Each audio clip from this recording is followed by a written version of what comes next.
तो दोस्तों हमारा जो अगला क्वेश्चन है इसमें हमारी जो सीरीज है प्रॉफिट लॉस की, इसमें देखो क्या है कि एक मर्चेंट ने एक आर्टिकल को खरीदा 27 रुपये में, ठीक है, और उसने उसको प्रॉफिट 10% के प्रॉफिट में, लेकिन किसका प्रॉफिट? सेलिंग प्राइस का प्रॉफिट, इसको ध्यान में रखना, उसमें उसने बेच दिया। तो हमको वो सेलिंग प्राइस पूछ रहा है क्या होगा, ठीक है। कॉस्ट प्राइस हमको दे रखी है, ठीक है, तो कॉस्ट प्राइस उसने हमको क्या दे रखी है? कॉस्ट प्राइस दे रखी है हमको 27 रुपीज़, ठीक है। प्रॉफिट हो रहा है 10% का, तो अगर मैं प्रॉफिट परसेंट को देखूं तो प्रॉफिट परसेंट है 10%, ठीक है। अगर फ्रैक्शन में कन्वर्ट करूं तो ये 1/10 हो जाएगा, ठीक है। अब इस चीज़ को ध्यान में रखो, मैंने आपको बताया है कि जो प्रॉफिट निकालते हैं, जो प्रॉफिट परसेंट या लॉस परसेंट निकालते हैं, वो हमेशा कॉस्ट प्राइस पर आता है। लेकिन यहाँ पर क्वेश्चन में साफ कहा है profit of 10% of selling price, यानी कि ये जो प्रॉफिट निकाला गया है ये सेलिंग प्राइस के ऊपर है। तो जब हम कॉस्ट प्राइस के ऊपर निकालते हैं तो नीचे वाला हमारा कॉस्ट प्राइस होता है, ये हमने सेलिंग प्राइस के ऊपर निकाला है तो ये हमारा सेलिंग प्राइस होगा। और सेलिंग प्राइस ये है, ये हमारा एसपी है, ठीक है, और ये हमारा प्रॉफिट है। तो हमारी सेलिंग प्राइस ये है, 1 रुपये का हमको प्रॉफिट हो रहा है, तो मैं कॉस्ट प्राइस बता सकता हूँ कि मेरी कॉस्ट प्राइस कितनी रही होगी? 9 रुपये रही होगी कि नहीं रही होगी। अगर मेरे पास कोई चीज़ है और वो 10 रुपये की है, अगर मेरे पास कोई चीज़ है वो 10 रुपये की है और इस पर मुझे 1 रुपये का फ़ायदा हुआ है, तो यानी कि मैंने खरीदी कितने में रही होगी? वो 9 रुपये में, तभी तो फ़ायदा हुआ। तो वही यहाँ पर भी है, 10 रुपये का सेलिंग प्राइस है, 1 रुपये का फ़ायदा हुआ है, यानी कि कॉस्ट प्राइस कितनी है? 9। लेकिन क्वेश्चन में हमें कॉस्ट प्राइस कितनी दे रखी है? 27, यानी कि ये 9 किसके इक्वल है? 27 के। तो एक पॉइंट की वैल्यू कितनी आ जाएगी? 3, ठीक है। हमें सेलिंग प्राइस पूछ रहा है, सेलिंग प्राइस के कितने पॉइंट हैं? 10। तो हमें सेलिंग प्राइस की वैल्यू अगर निकालें तो 10 और एक पॉइंट की वैल्यू कितनी है? 3। तो यानी कि 30 रुपये हमारी यहाँ पर सेलिंग प्राइस होगी, ठीक है फ्रेंड्स, ऑप्शन नंबर सी।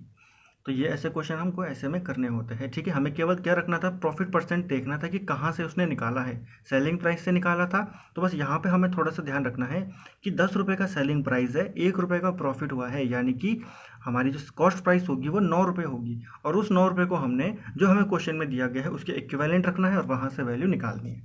अगला क्वेश्चन देखते हैं क्या कह रहा है यहाँ पर।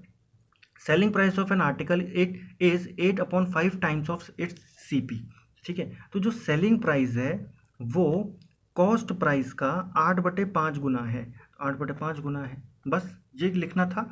वैल्यू अगर हम इधर उधर शिफ्ट करेंगे अगर, तो वैल्यू शिफ्ट करने से क्या हो जाएगा? तो यहाँ से मुझे सेलिंग प्राइस मिल जाएगी 8 और कॉस्ट प्राइस मिल जाएगी मुझे 5। पूछ रहा है प्रॉफिट परसेंट निकालना है, तो प्रॉफिट परसेंट देखो, 5 रुपये में खरीदा, 8 रुपये में बेच दिया, तो प्रॉफिट परसेंट कितना होगा? 3 रुपये का फ़ायदा हुआ। कहाँ से हुआ? 5 रुपये से हुआ, क्योंकि कॉस्ट प्राइस से निकलता है, ठीक है। और परसेंटेज में कन्वर्ट करना है तो 100, इसको अगर हमने काटेंगे तो आंसर कितना आ जाएगा? 60%। ऑप्शन नंबर सी इसका राइट आंसर होगा, ठीक है फ्रेंड्स। केवल ये एक लाइन लिखनी थी, वहीं पर क्वेश्चन खत्म। 1 सेकंड, 10 सेकंड, 20 सेकंड का क्वेश्चन है। अगला क्वेश्चन देखते हैं कि एक आदमी किसी वस्तु को सेलिंग प्राइस पर 25% की हानि पर बेचता है, फाइंड इट्स ओरिजिनल लॉस। देखो हमने क्या बोला कि जो लॉस और हानि होते हैं, जो लॉस और प्रॉफिट होते हैं, वो केवल सीपी पर होते हैं। इसने क्या करा, एक आदमी ने सेलिंग प्राइस पर कैलकुलेट कर दिया कि उसको 25% का नुकसान हुआ है। तो अगर उसको हम कॉस्ट प्राइस पर कैलकुलेट करें, जो ओरिजिनल लॉस है वो कितना है? ओरिजिनल हमें कॉस्ट प्राइस पर कैलकुलेट करना होगा, ठीक है फ्रेंड्स। तो कैसे करेंगे? देखिए लॉस परसेंट कितना दे रखा है? 25%, ठीक है। 25% को फ्रैक्शन में कन्वर्ट करेंगे, यानी कि 1/4। अब देखो ये हमको किस में दे रखा है? यहाँ पर बताया गया है सेलिंग प्राइस में। फिर वही बात आ गई कि ये सेलिंग प्राइस है, ये क्या है? सेलिंग प्राइस है, और इतने रुपए का मेरे को लॉस हुआ है। तो अगर मैंने इसको 4 रुपये में बेचा और 1 रुपये का लॉस हुआ है, तो यानी कि मैंने खरीदा कितने में रहा होगा? कॉस्ट प्राइस मेरी 5 रुपये की रही होगी कि नहीं रही होगी? 5 रुपये की रही होगी। तो मेरे को कॉस्ट प्राइस मिल गई, मेरे को लॉस कितने का हो रहा है? 1 रुपये का, ठीक है। अगर मुझे क्या निकालना है? ओरिजिनल लॉस परसेंट निकालना है। तो अगर मैं ओरिजिनल लॉस परसेंट निकालने जाऊँ यहाँ पर, तो कैसे निकालेंगे हम ओरिजिनल लॉस परसेंट? 1 रुपये का लॉस हो रहा है। पिछली बार मैंने सेलिंग प्राइस पे निकाला था, लेकिन अब मुझे किस पे पूछ रहा है? वो ओरिजिनल पूछ रहा है, तो मैं कॉस्ट प्राइस पे निकालूंगा। कॉस्ट प्राइस कितनी है? 5। परसेंटेज में कन्वर्ट करना है तो 100, काटूंगा तो कितना आ जाएगा? 20%।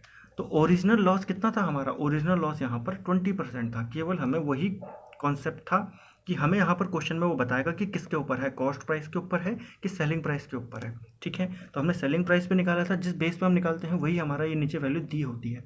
तो 4 रुपये हमारी सेलिंग प्राइस थी, 1 रुपये का लॉस हुआ था, यानी कि जो कॉस्ट प्राइस होगी वो क्या होगी? हमारी 5 रुपये होगी, ठीक है। और हमें कॉस्ट प्राइस पर लॉस निकालना था, तो हमने कैसे निकाला? 1 रुपये का लॉस हुआ है किस पर? कॉस्ट प्राइस पर। और कॉस्ट प्राइस कितनी है? 5 है, तो हमने यहाँ से ऑप्शन निकाला, ऑप्शन नंबर सी इसका राइट आंसर हो जाएगा। ठीक है फ्रेंड्स।